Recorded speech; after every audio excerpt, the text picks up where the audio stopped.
Hi again to everyone joining. A very warm welcome. Thanks, William, for the welcome as well. So my role here is literally to guide you through the process of, let's say, becoming a Kiwi, because essentially we might be speaking to potential next Kiwi.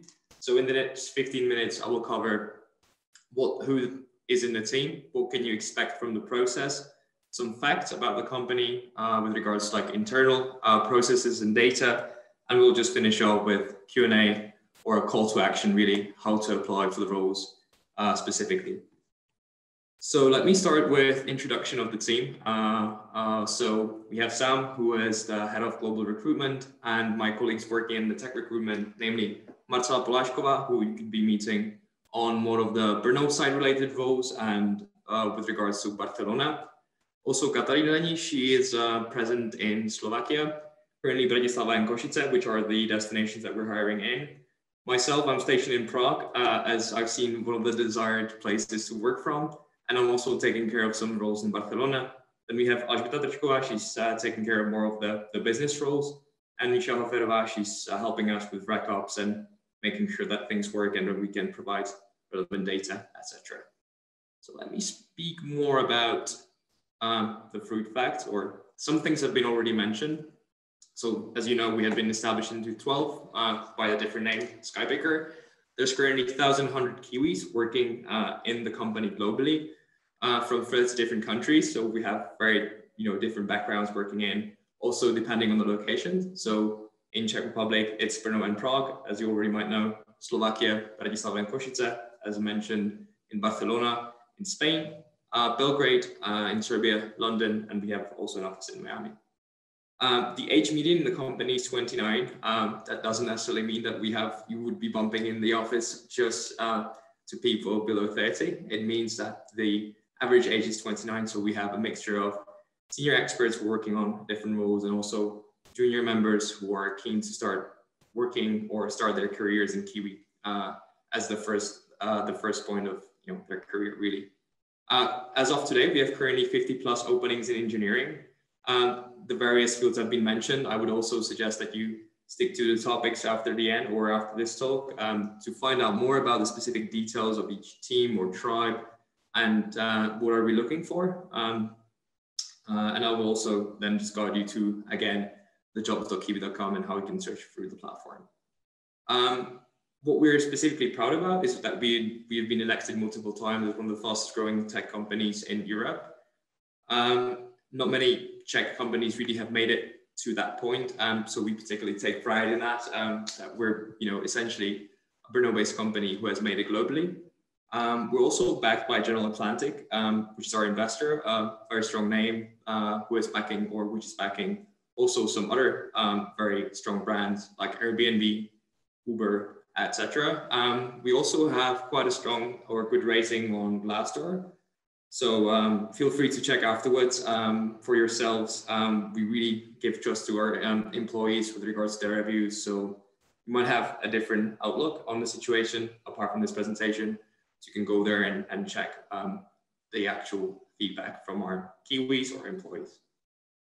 Let me move on here. So how do we actually recruit and what can you expect from the process? As mentioned before, we're looking for talented people always, regardless of where you're fitting, if it's engineering, if it's product design, or other related roles, even in the business side. The technologies have been already mentioned by JK, and Petra has already mentioned product side, which is obviously essential for us as the product keeps evolving. So with regards to the actual process as such, we have usually 3 rounds of interviews. That's also mentioned in our career page. The first round usually is you or the candidate speaking to some of our recruiters based on the role that you're applying for. So first is a Zoom call with me and or other colleagues, and we're trying to find out more about your previous experience, your expectations, really, your interests, and why did you really decide to drop the CV to us in the first place? What was the initial reasoning behind that? And obviously give you some time and space to get to know more about Kiwi or good questions you might have. Then we're following up with a practical task that depends on the level of experience. So if you're a senior dev or a senior product designer, we usually leave out this particular step and do something like a live coding session or more of a generic interview based on the project or the task going live. And if you're somewhere in the med or junior, then we're providing you with a practical task, usually based on codility or written instructions that are quite clear. Now, we don't give out strict deadlines because we believe that people can be busy. They could be still working in their current role. They have families, and during pandemic, it can be very, very hard to, let's say, find the time for such a thing. So we usually give out some the people the space to give us an estimate of where when it could be handed back. After it's handed back to us, we give it to the specific team and the tech leads or the people who review the task. And then we kind of move on to the second round, which is more of a generic interview, meaning that you would meet specifically with the team or the hiring manager that would be cooperating with you, who you would be sharing the office chair or just the space with. And that from that, you can expect really a more general talk about your experience again on the technical side, and really just going through the assignment. And obviously you get the space to ask questions as well at the end, find out how it all sits down. Now the third round is usually the last round, and that's a stakeholder interview. So we would be speaking to someone like Petra or someone like JK on the side of VP of engineering, CTO, CPO. It's more of an informal chat that lasts about from 15 to 35 minutes, where we get to see the faces and you can also ask questions more on the high level. And usually it's a welcome to Kiwi, as in a new company or a new place where you can grow. And then we come to a decision part where we give a specific offer or the feedback, what to improve on, what didn't go according to expectations. We also offer relocation packages, so we're not really struck down by a specific location or being in the EU. So we offer visa assistance, help with accommodation, etc. And when I mention kind of the downside or the feedback side, that doesn't mean that a door is shut in Kiwi. I actually had experience already that some people that have been applying previously have applied again after three years because they were just maybe too junior for the role, but they keep trying, and that's also a good sign for us that the people had a positive experience and they just want to work for us in general. Some more stats to throw in. We typically review about 10,000 applications per year, and we hire only the top 1% into R&D. That goes also with what we have stated before, that we're looking for experts in the field. And it might sound a bit harsh, really, but what it actually means is that you will be working with people we have carefully selected, and basically you'll be surrounded with people who are a culture fit, and B, they're also very skilled in their fields and they could help you to overcome the tasks which are maybe complex more effectively. It also means that most of our hires, that 100% of our hires for 2020 have passed the probation period. So all that carefulness, essentially works out fine, and essentially contributes to the culture and the experience that we have on board. The time to hire is between 10 to 28 days. That means that you can expect this range, let's say, from the initial application to the hire stage. And that depends obviously on, let's say, I wouldn't say time of the year, but how fast can you do the task? How fast can we process the next steps? How people have, let's say, free time in the calendar, etc. So all these things can be taken into account. So somewhere between this amount you can expect to be, hired in Kiwi. So what's in it for you, you might ask? So why should you be joining Kiwi? So let me start by saying that we're a scale-up. That might not be a specific information or something to work with, but as you have previously experienced with the talks that have been going, we're still moving fast. We're a product company. We're also a B2C company, in that we're working, directly with the customers. There's millions of people who are using the platform. So you can have a direct impact on, let's say, changing the platform or really working with the customers as such.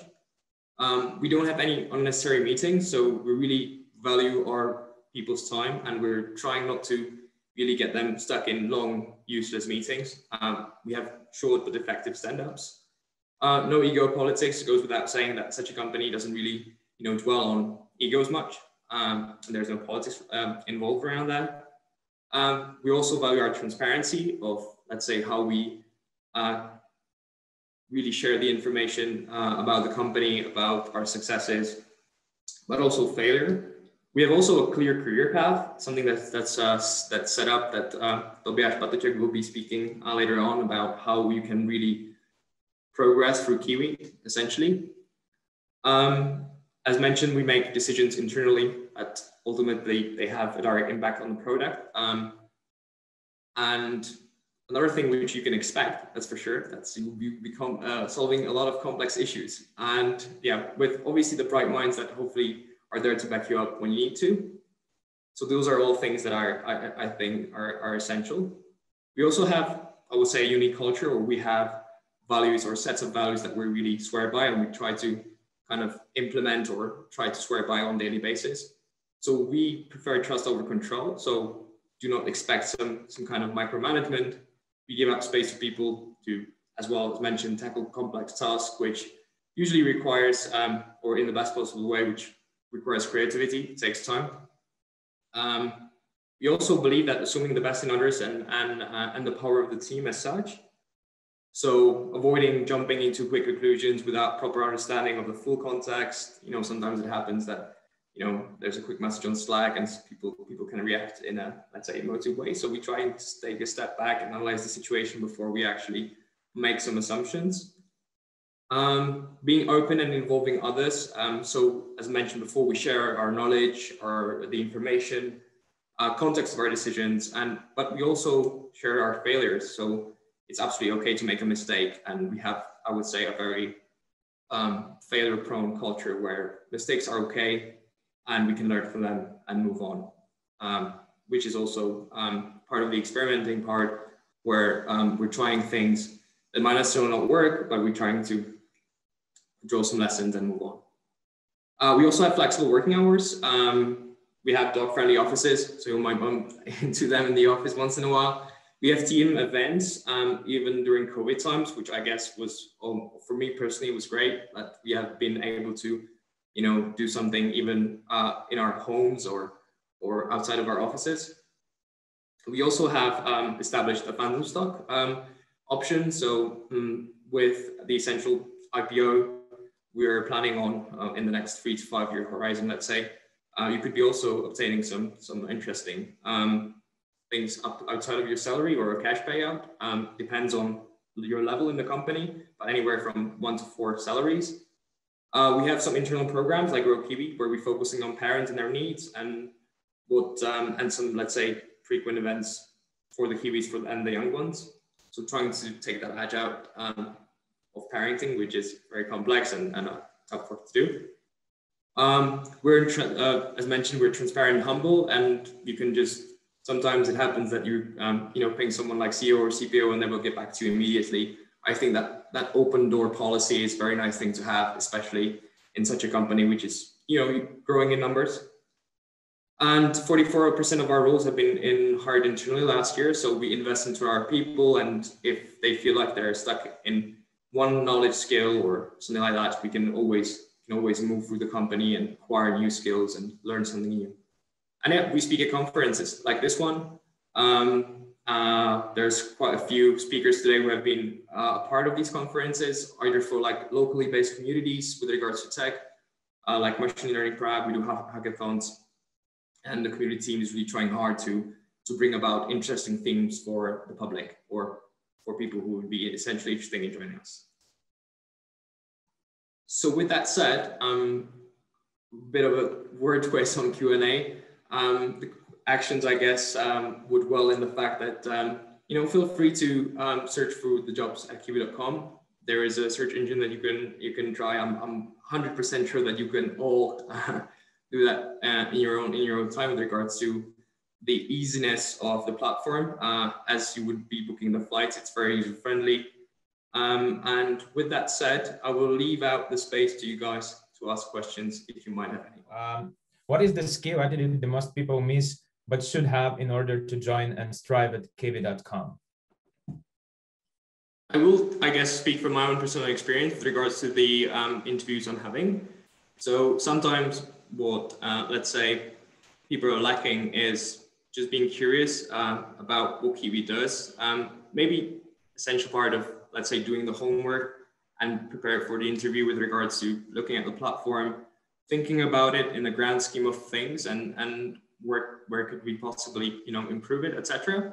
So I think that's, I'm not if it's a skill, but being curious, bringing something extra. JK also touched upon that, being able to, when I walk out the interview, just feel that I've learned something from you.